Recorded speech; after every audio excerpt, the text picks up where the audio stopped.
बिस्मिल्लाहिर्रहमानिर्रहीम। प्यारे बच्चों, अस्सलाम वालेकुम। मैं हूं सरफराज अली जावी स्कूल सिस्टम से computer class 9 lecture number 25 chapter number 3 में आज हम जिस टॉपिक को डिस्कस करने जा रहे हैं वो है टोपोलॉजी एंड बस टोपोलॉजी, यानी टाइप्स ऑफ टोपोलॉजी। तो हमारे पास सबसे पहले टोपोलॉजी क्या है? बेसिकली टोपोलॉजी असल में नेटवर्क के अंदर जो कनेक्टेड डिवाइसेस हैं उनकी जियोमेट्री यानी उनकी शेप को क्या करती है? एक्सप्लेन या डिस्क्राइब करती है। तो topology of network is the geometric representation of the relationship among the interconnected devices. तो टोपोलॉजी नेटवर्क के अंदर वो जियोमेट्रिक रिप्रेजेंटेशन है, यानी कि वो अशकारी, यानी कि हम कह सकते हैं कि तस्वीरों की मदद से हम जैसे किसी चीज़ को एक्सप्लेन करना चाहें तो जियोमेट्री भी क्या है? बेसिकली रिप्रेजेंट करती है वो डिवाइसेस जो उस नेटवर्क के साथ कनेक्टेड हैं उनके दरमियान रिलेशनशिप को। बार इनकी टाइप जो है वो बस टोपोलॉजी और star topology, ring topology, mesh topology. अब ये सारे के सारे क्या हैं? फिजिकली अरेंजमेंट्स हैं। ये किसी भी नेटवर्क के अंदर जो जुड़े कनेक्शन कंप्यूटर्स हैं या उनके दरमियान मेन डिवाइसेस हैं उनके साथ। अब यहाँ बस टोपोलॉजी की अगर बात करें तो bus topology such type of topology in which all nodes are connected with a single cable. हम यहाँ कह सकते हैं कि जितने भी कंप्यूटर इस टोपोलॉजी के अंदर वर्क करते हैं या कनेक्शन दिया गया है वो सारे के सारे सिंगल एक वायर के साथ कनेक्टेड होंगे। उस केबल को हम नाम दे देंगे क्या? बैकबोन का। The cable to which the nodes are connected is called backbone. अब इसकी थोड़ी सी हम एग्जांपल यहाँ देंगे। ये नोड है, ये भी नोड, ये भी नोड, ये नोड, ये नोड, ये नोड, यानी ये सारे कंप्यूटर जो इस सिस्टम के अंदर मौजूद हैं वो एक सेंट्रली वायर के साथ कनेक्टेड हैं। उस वायर को हम नाम दे देंगे क्या? बैकबोन का। अब इस डिवाइस के अंदर, इस पूरे नेटवर्क के अंदर ये वो पार्ट है जो सबसे ज़्यादा इंपॉर्टेंट काम है। अगर ये हिस्सा कहीं भी डैमेज हो जाता है तो तमाम के तमाम कंप्यूटर जो आपस में कम्युनिकेशन कर रहे हैं वो सारी की सारी क्या हो जाएगी? लॉस हो जाएगी। तो बैकबोन अगर क्या होती है?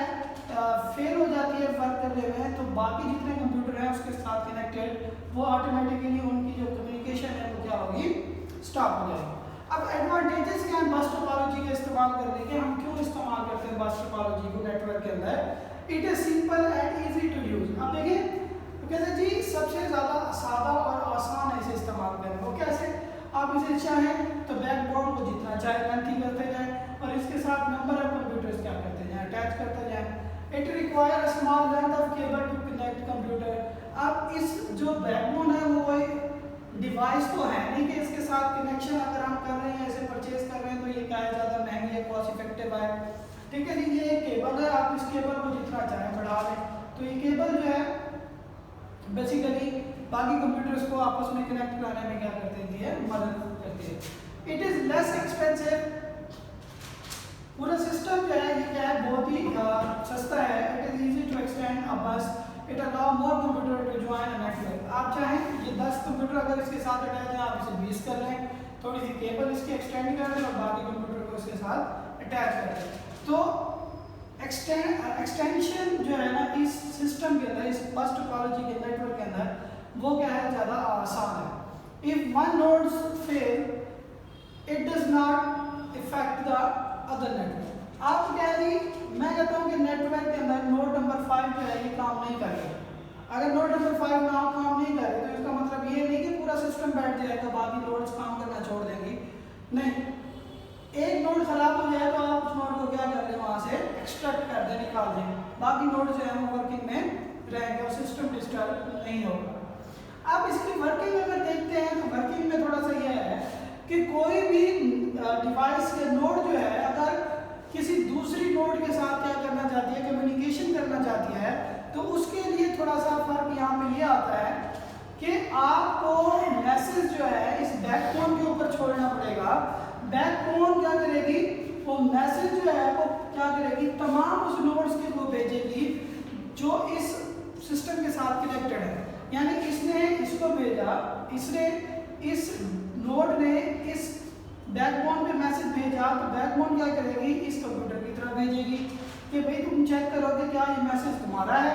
अगर नहीं है तो ये क्या कर देगी? दोबारा नेक्स्ट डैशबोर्ड की तरफ, और ऐसे करते करते तमाम नेटवर्क के अंदर जो नोड्स हैं उनके पास जाएगा डेटा, जिसके साथ एड्रेस मैच हो जाएगा वो डेटा क्या कर लेगा, रख लेगा।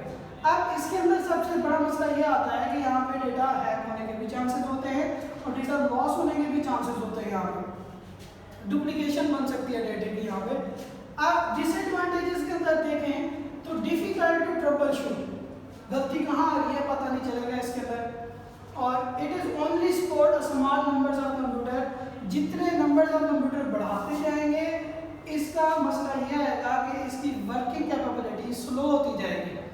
ठीक है जी, डेटे का ट्रांसफर रेट भी क्या हो जाएगा, थोड़ा हो जाएगा। अब अगर यहाँ देखें कि इसकी बैकबोन जो है वो सबसे ज़्यादा अहमियत की हामिल है, अगर बैकबोन के अंदर कहीं भी खराबी आती है तो ये पूरे के पूरे सिस्टम को क्या कर देगा, खराब कर देगा, कम्युनिकेशन जो है वो आपस में नहीं हो पाएगी। तो ये सबसे बड़ा इशू है इसका कि बैकबोन के अंदर कोई खराबी आती है तो पूरा सिस्टम जो है वो वर्किंग उसकी बैठ जाती है, काम करना छोड़ देंगे। प्यारे बच्चों, मैं उम्मीद करता हूँ आपको ये टॉपिक जो है वो समझ आ गया होगा। कोई भी ऐसी चीज़ जो इस टॉपिक के हवाले से आपको समझ ना आई हो, आप स्कूल के ऑफिशियल नंबर से हमसे रब्ता कर सकते हैं। Thank you so much.